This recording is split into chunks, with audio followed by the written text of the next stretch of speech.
আপনাকে কি করে ভালো না বাসি ইয়া রাসূলুল্লাহ। যখন আপনি আমাকে ভালোবেসেছেন সেই 1400 বছর আগে, যখন আপনি আমাকে মিস করতেন, আশা করতেন যেন আমার সাথে দেখা করতে পারেন, অথচ তখনও আমি জন্মই হইনি। সেদিন সাহাবীরা আপনার চোখে পানি দেখে বলল, ইয়া রাসূলুল্লাহ, আপনি কাঁদছেন কেন?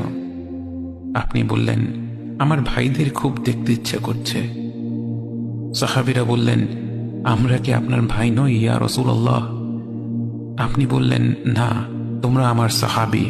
আমার ভাই হলো তারা যারা আমার পরে আসবে এবং আমাকে কখনো না দেখেও তারা আমাকে বিশ্বাস করবে।